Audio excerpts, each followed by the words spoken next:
Howdy, everyone. This is Jeff Megow again with tenantimprovement.com, the lease and build commercial tenant podcast. A little bit about myself. I own a commercial floor covering dealer here in Houston, Texas.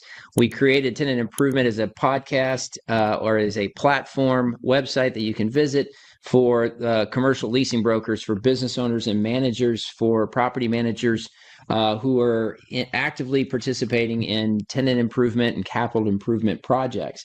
There's tons of different categories that we can talk about.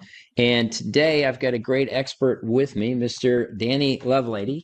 And I'm going to actually correct myself, Colonel Danny Lovelady. This is one of the things I definitely want to touch upon, and excited to have you here. So Danny and I met a few years ago, became good friends, and I'm excited to have him share his insights about safety at commercial properties, at real estate venues, and all the different facets that go along with it. So as you are considering a new place to lease, a new place to move into and work through, the security presence on campus is going to be an important thing for you to pay attention to. And it's also one of the qualities that enhance a space. And one of the things I was going to say that I wanted to bring up, and I was excited about this, my dad was in commercial property management his entire career. Right. And I understood and saw how he interacted with security providers. Absolutely. And you know, you would every once in a while you'd get the tenant who comes in at the random hour and then might be offended that the security staff doesn't know who that person is. Mm-hmm. And it's like, well, wait a minute, like there are a lot of people and a lot of things around providing security, but knowing each individual tenant is not necessarily one of them. Right. And sometimes I feel like the security team might not get the kudos that they deserve, and they might, I don't know. So I like the idea of us having a chance to kind of talk about the services that you provide and how they should think about them, and maybe kind of absolutely get the right perception. So Danny, thank you for being here. It's my pleasure to be here, Jeff. Awesome. All right, so let's talk about you. So Sure. Where are you from? What's your background? I already introduced the military colonel in the Army. Right. So a long time there. So what do you want to tell me about where you're from first? Sure. A little bit about your family. I am a native Houstonian. Awesome. I'm a Texas boy. Went to school not too far from your operation. Okay. As far as high school, left here, went to the little school for boys, better known as the Air Force Academy. Okay. Air Force. It made a change. Okay. About my sophomore year, and said, "Hey, wasn't ready for the Army yet. Air Force yet. So let me go to the Army." Went to a little school with the initials A&M in it. Graduated from there with a mechanical engineering degree. Okay. Can I pause for a second? Sure. So you were at the Air Force Academy for a few years. Amazing. Right. That place is such a beautiful campus. It is. Okay. The 17 Spirals, which is one of the most photographed scenes and fixtures on the campus. Is that the church? That's the chapel. That's beautiful. That's the chapel. Okay. Right. So. All right. So go back. I apologize. No problem. Graduated degree in mechanical engineering. Also had a commission in the United States Army as a second lieutenant. Okay. And so degree first, then Army. Right. Okay. Did the civilian thing for a while, and then obviously 9/11 hit. I was in the reserves to begin with. When 9/11 hit, I went back on active duty. I got called back on active duty. Okay. And so I spent the next 10 years on active duty and retired in 2012 as a full-bird colonel. Wow. All right. And my last duty assignment was Chief of Emergency Preparedness for FEMA. Okay. And so that was wild, because I was going to ask about FEMA. So FEMA was while under the umbrella of being in the Army and colonel in the Army. Correct. Okay. All right. I was the person that when FEMA needed the maximum level of resources, meaning the heavy lift folks, which were the military, I was the guy that they called. And I had at my disposal every branch of the Army, every branch of the military, Army, Navy, Air Force, Marine Corps. Okay. And when I made phone calls to installations and posts and Air Force bases, they had to give me what I wanted. Wow. So. Okay. Amazing. All right. So let me think about this for a second. I had so we had the start of the Air Force Academy, some time at A&M. Yep. Then we're in the reserves, pulled back in after 9/11. Right. Did you do some tours overseas? I did. Were you in harm's way? I did. I did. I did my rotation in Iraq. Oh, wow. In 03, 04. Okay. So was that 2 rotations or one? One rotation that carried over. Okay. That carried over. Okay. Saw some things that kind of hard to forget. Yeah. Smell some things that you don't want to ever smell again. Yeah. And I had the opportunity to lead a battalion at the time. So there are some things that you leave some impressions. Yeah. I have a business coach who served in the Yom Kippur War. He's in the Israeli army. Yeah. And has done a lot in terms of introspective and work to realize that even though he kind of had left that behind in his past, there was still a lot of residual effects to it. And he's actually doing now coaching for military personnel who are in the civilian life and might have some challenges. So and that's tremendous, because that's one of the things as we move toward the business side of things. That's one of the things that a lot of Americans don't understand when the military folks come back from wars or come back from conflicts and make the transition back into civilian life. There's a transition both physically, mentally, and emotionally that takes place. Some of our soldiers, sailors, airmen, and Marines don't make that transition very easily. Yeah. And so they need coaches. They need folks that really want to understand and help them. Yeah. And so that's a ministry, if you will, that cannot be discounted. That's nice. I think he would love the way you just said that. Yeah. Okay, so then how did you transition FEMA and then now into the security business? Great transition. My last duty assignment, like I said, was for FEMA. And so I had an opportunity to work with non-governmental organizations, faith-based organizations, state, county, and local governments on helping them in their emergency operations and plans and things that would require safety, security, and logistics. Okay. And so after I had that training and deployed all those skill sets and retired, a friend of mine said, "Hey, I've got the security company. You've got all these skill sets.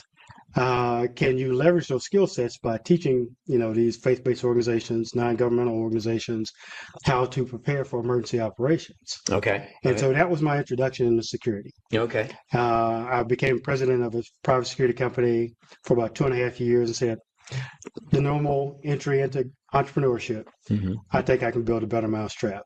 Yeah. And so in 2022, my wife and I decided we could build a better mousetrap. Yeah. And that's when we started Ark of Safety Security. Okay. Well, it's funny when you say that. So I graduated from the entrepreneurship at the University of Houston, and one of the jokes about owning your own business is entrepreneurs are the only people that will avoid 40-hour work week by taking on an 80-hour work week. Absolutely. Right? And so building a better mousetrap means you're just dedicating a lot more time to building that. And in addition to that, you're saying, look, you're taking, in my particular case, I have a bachelor's degree in mechanical engineering, a master's degree in mechanical engineering, a master's degree in strategic leadership. Yeah. I'm taking all those skill sets and I'm saying, okay, now I want to be a security guard company owner. Right. Okay, the two don't equate. No. But my military background is what made that connection happen. Well, I think that a large amount of discipline in the military, obviously, and then individual grit that people have, which obviously you do, helps bridge that gap. Exactly. Right. Exactly. And so, I mean, I knew nothing about flooring. I know more about flooring than I want to. And now, this idea of tenantimprovement.com and being a resource platform has excited me to learn new, but it's obviously going to take grit and stuff. Yeah. What's interesting, so I mentioned my dad was in commercial property management. So I sent him a note. I said, "Hey, I'm interviewing this colonel. He's, what did I tell me?" Actually, I didn't say colonel. I did not say that. I said, I'm interviewing a buddy of mine that has a security company. Kind of give me some ideas from that property management perspective. Number one bullet point, very first one, great for military background.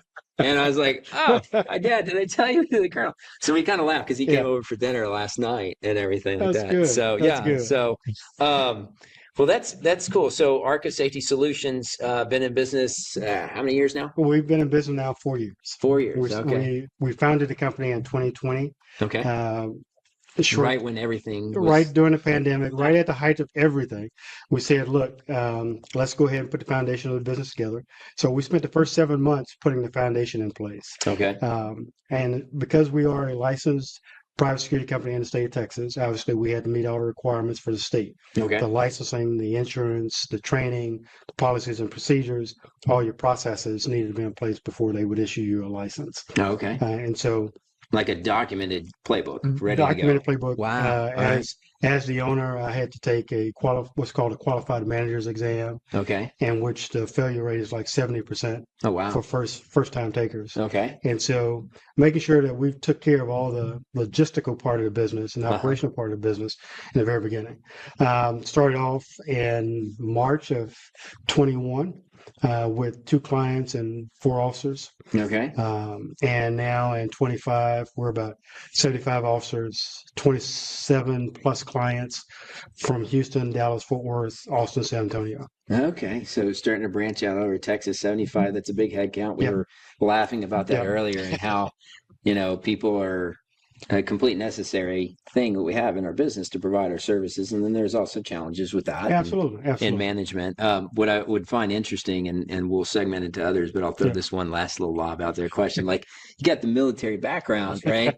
There's some strong leadership skills I know that are acquired in that time. And I don't even know if there's a question there, but you're such a tranquil person to me. And stuff, and at the same time, sometimes if we talked about the hammer earlier, needing one of the things to kind of segue into that, one of the things you have to do from a military to civilian transition is, how do you leverage that leadership skills that the Department of Defense pours into you? Mm-hmm. And so on the civilian side, we have to transition. How do we create that environment for folks to want to really do their best? Yeah. How to really lead, how to really be able to follow somebody with the right temperament, the right management skills. It's more than just management. Leadership is a whole different ballgame. Okay. And that's one of the things that I've experienced making that transition from military to civilian. Okay. Those civilian leaders that really get it, they have organizations that will absolutely positively mirror and follow what they do. Yeah. Those that are just purely managers, they will have a staff and an organization that will do what's necessary, but not anything more. Yeah. And so that's one of the things that we're working on. We have 7 area operations and supervisors and managers that we have. We're coaching, teaching, and mentoring them on how to really lead to the next level. Okay. Some are young, some are a little bit more mature, and all of them want to learn how to lead the right way. Nice. And so we're gleaning off some of the stuff from the military that can apply to the civilian side. Okay. I like that. All right. So what I want to try and do in the podcast is kind of get to, a leasing broker or building owner manager or a large organization. I know some faith-based organizations, they're looking at these different types of security concerns. How do we tie it back into what is their experience and what do they need to be asking? Sure. What values, qualities should they look for in a security provider? First and foremost, let me think. Let's kind of how big or small of an organization are we looking at so that they know? Because I have 5,000 square feet. We have a warehouse. It's commercial flooring. We laughed about some of the security I might have here, but I don't have that need. So where does what's your threshold for a client who does need you? Sure. In terms of square footage or? First and foremost, on our consulting role, we take a look at what is the customer, what the client's pain points are. For example, we have a number of luxury hotels and luxury properties that we provide security for. Their concerns are obviously safety and entry and exit from their properties. Interfacing and interaction with their security personnel. Entrance and exit of those that are undesirable. Making sure that there's a measure, a protocol or process in place in which that security officer, be it a concierge officer or a fully armed officer, knows how to employ, engage, and discern what they need to do with that individual. Handling things like emergency operations. For example, if a fire alarm system goes off, what are the steps that security officer needs to do for that tenant or for that client? Those are the things that that prospective customer of ours would need to start answering. And we'd ask those questions in the very beginning. What has been your pain points in the past? What can we do to kind of mitigate some of those risks? And here's some recommendations and suggestions that we have in place. Okay. We don't go in with a cookie cutter solution. Okay. We are very, very listening for the key points that client wants to bring up. Okay. If it's access, then we look at what are their points of entry and exit out of their property, be it a luxury hotel, a luxury apartment complex, commercial office building, commercial space. There are certain things that you can put in place that don't hurt the building from an aesthetic standpoint, but provide some additional security in a complement to those aesthetics. Okay. Security officers need to be, in our case, we try to make our security officers part of the team of the client. Okay. For example, we have luxury hotels downtown Houston. Mm-hmm. Our security officers don't look like normal security officers. Okay. Our security officers have blazers, white shirts, slacks, but they also have security identification on. Mm-hmm. So they blend in with the rest of the staff for that particular property. Oh, okay. Other places, that makes sense. They're fully dressed up. Yeah. Duty shirt, duty pants, accoutrements that go with their uniform. Okay. Clearly identified with the badge, security on the badge, on the back, company patch on the side, showing that I am a person of authority at this particular property. Okay. And things like that. So we tailor it to fit what their needs are. Okay. And again, we do not come in with a cookie cutter solution. Okay. Because your property is your property. It's not like anybody else's. Right. And so we need to make sure we're meeting your requirements. Right. I think that what's interesting, and so I wrote down examples of some direct clients, which you've already kind of started to get into in terms of hotels and schools and stuff. I wrote down real estate companies, special organizations like faith-based organizations. Right. We'll stay on those because I want to get to construction job sites in a little bit, and then individual tenants. But so you want to make sure that you're going to listen to what they need.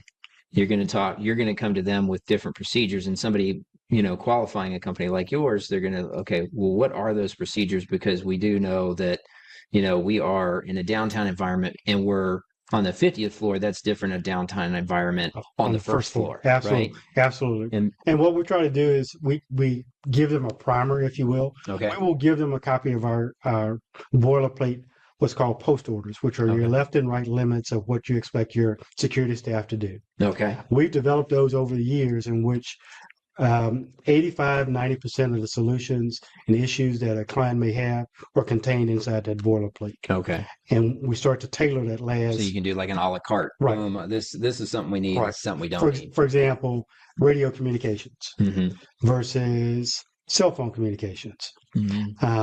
Scanning or using QR codes to go to specific areas that you want to have looked at on a timely basis. Yep. Like once every hour. For example, a luxury hotel has a penthouse suite.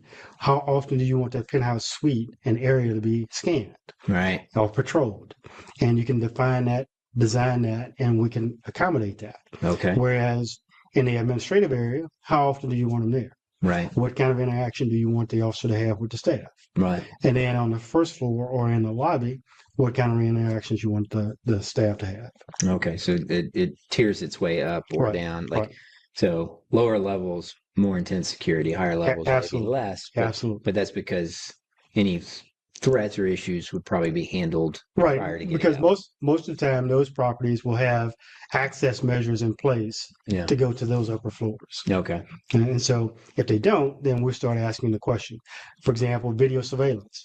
Some properties don't have video surveillance because they've had a bad experience. They've either been sued or some issue has come up in which the video evidence has not been favorable to them. Okay. And so those measures have to be taken into consideration. So you get in trouble for not having it. Right. And then you get in trouble if you do have it and proof of making a mistake. And you use it the wrong way. Yeah. I think that's kind of, so I was, in doing research to know about our, this podcast and trying to just, learn so I can have some good conversations and questions with you. your team on site has to, identify an issue.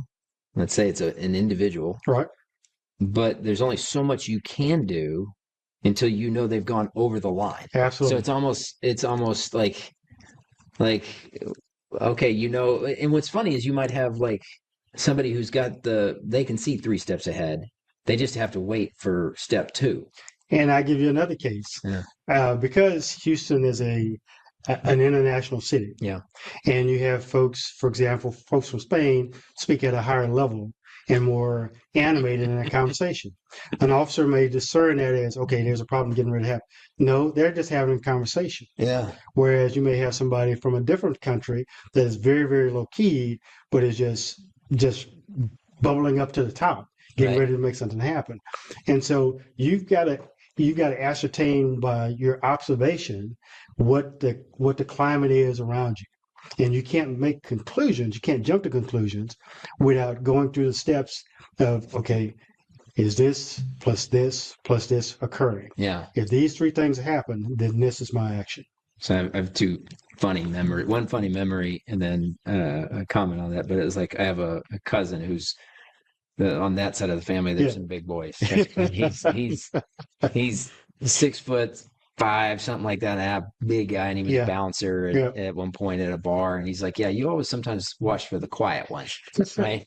Because the quiet one's just waiting. He's like, well, looks like we're gonna go. Let's go. Yeah, absolutely. So your cards have to know that. Yeah. But then you mentioned something else that was really interesting too. Is that we had the pandemic, everybody go home. Now we're having everybody come back, and architecture is constantly trying to make the hallways a little narrower so that we bump in and have interaction, make them wider so we don't spread germs and stuff. Yep. But what's also interesting is you're getting so many mixed use developments. Absolutely. Right. And so where previously it's like, oh, this is a 500,000 square foot building. Yep. Everybody's coming in here suit and tie, ready to go, versus now, well, we got somebody coming to the gym.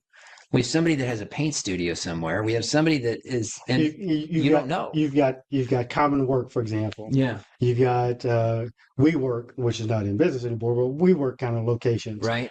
In which you can have a plethora of different kind of folks coming in. Right. Those in your business attire and those coming in workout suits. Yeah. That may be coming into that building. Yeah. That security officer's got to be able to discern friend or foe. Yeah. Pretty early on, and know the environment and understand from the property manager, understand from the client, this is the clientele that's going to be in here. Yeah. And so here's again, going back to the post orders, here's our levels of left and right limits of what we need you to be able to do for us. Okay. And so it's a fine art, if you will, to make sure that you don't overstep the bounds, but you also are operating in the correct bounds. Okay. All right, Danny. So we talked about some real estate companies, some faith-based organizations. When you and I first met, we found we had some overlap in terms of some large construction companies and commercial brokerage companies. Right. And that's kind of where a little bit of the focus on tenant improvement is. So connect me there. What kind of construction companies, why are they on your list? Sure. And then we'll get to brokers. Ark of Safety Security is a unique company from the standpoint of we're more than just physical security officers. We're also what's called in the construction space Division 27, Division 28, which is the low voltage and alarm systems elements, trades of the construction side. Most construction companies will call us in when they first start to turn dirt.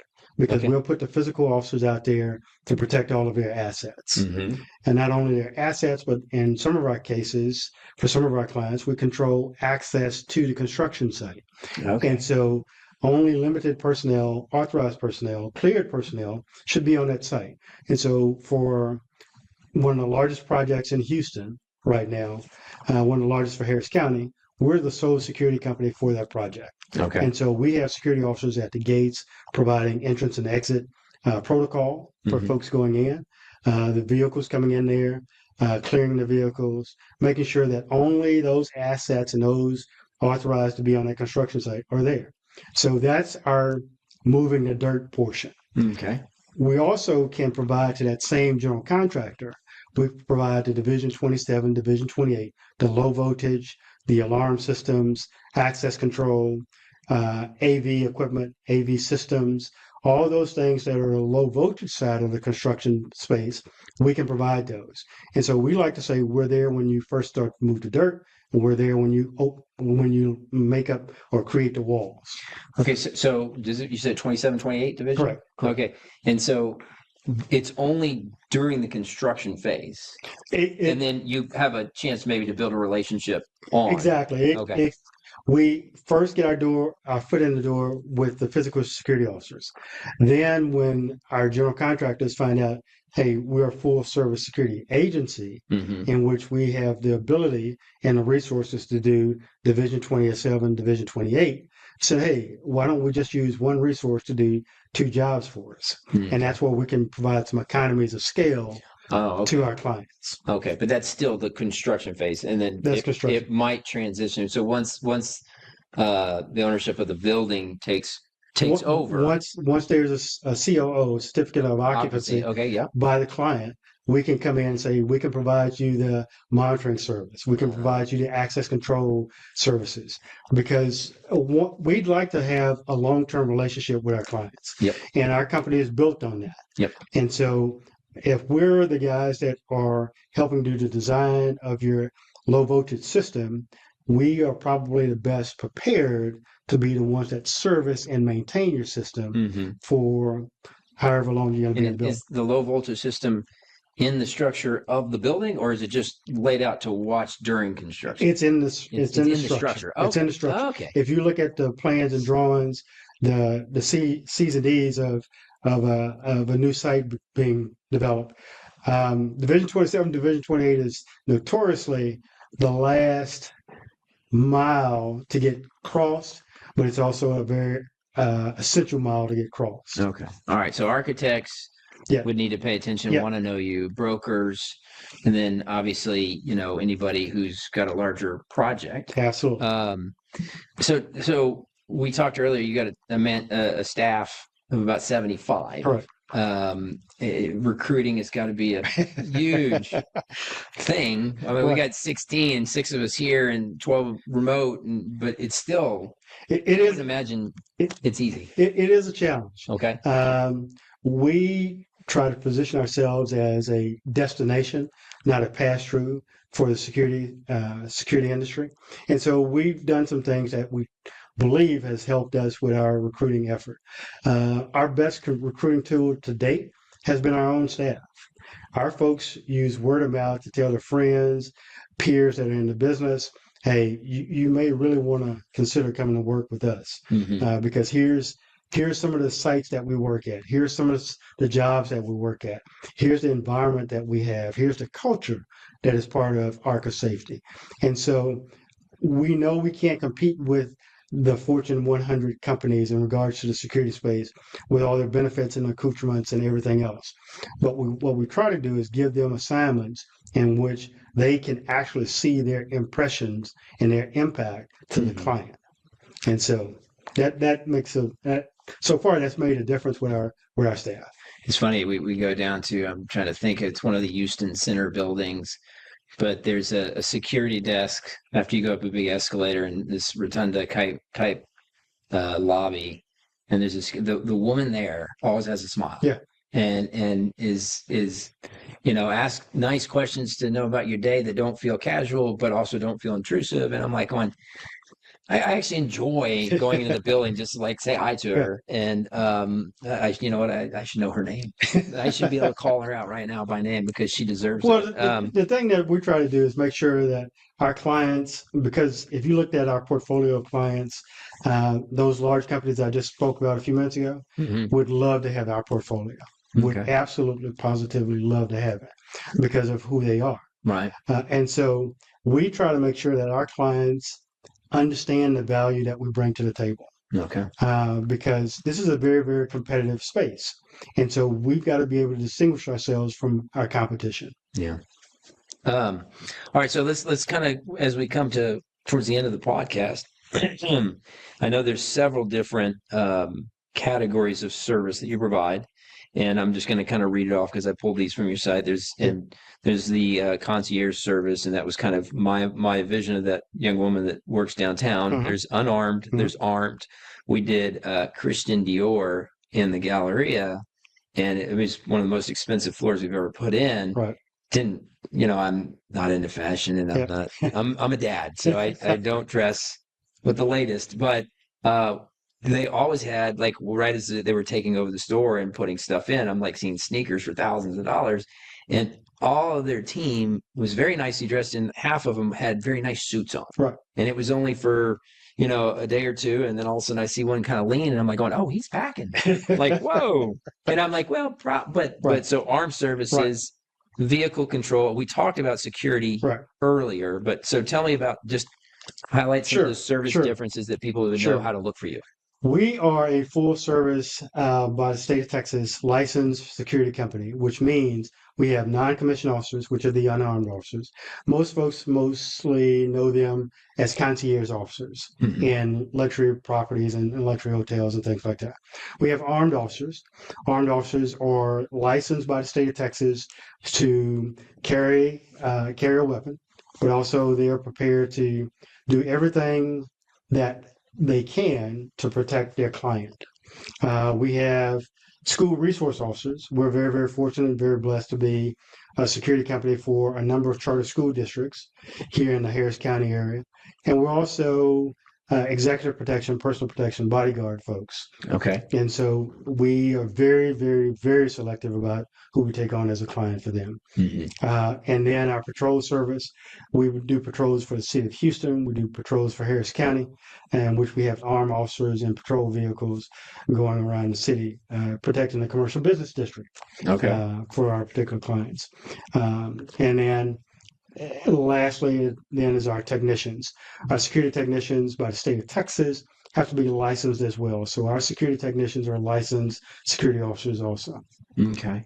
All right. So commercial leasing brokers, they're working on a development, is about to get, ground is about to start, getting dug up and stuff. The plan's being put in place. They need to be thinking of someone like you. Right. They need to be looking at the Division 00 and the 01, which are their first general grounds roles and responsibilities. When you think about getting ready to put up your construction fence, you need to be thinking about a security company because a construction fence is a barrier. It is not an impediment. Okay.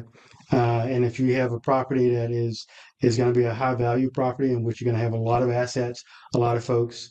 Some of our construction sites right now have 200 folks on the construction site. Any given day, They will go. That particular site is going to go up to 1,000 people this time in 25.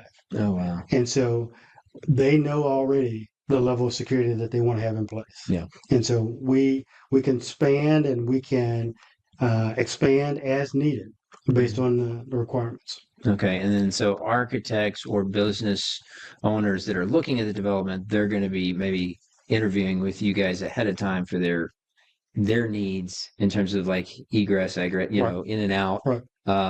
And then you've got the general property managers who are going to need a presence for their ongoing operations. Absolutely. So you could, from the idea of something existing to let's make it happen to it's already in place. Right. You're kind of full. Well, we're full service. Again, what we like to do is develop the relationship. Okay. So that we're a known entity from when you're moving the dirt to when you get your certificate of occupancy. Okay. All right. All right. So I was going to hit you with this. I didn't tell you. I didn't put it on the agenda. Crazy security story. I'll share mine. Not that it's mine. It's my dad's property management. But had a building on Richmond in the 80s that he was managing and was notified after the weekend there was a break-in. Yep. Right. And there was an oil company from a foreign oil company there. And the 3 items that were stolen, right, were some cash. Yep. And 2 Uzis, and somebody with not an Uzi but a gun, during the break-in went to the conference room, long table, president of the organization's portraits there because that's what this particular culture did. Yeah.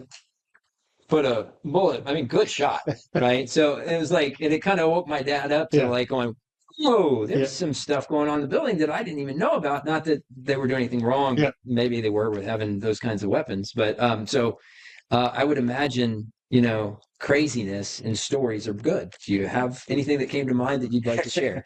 We have one a luxury hotel in the Galleria area. Okay. Had a number of folks that just constantly bombarded the site. Okay. Bombarded the hotel. And so the night auditor said, look, I've had about as much as I can handle in one night. And so she called in security. Security called and said, we need help.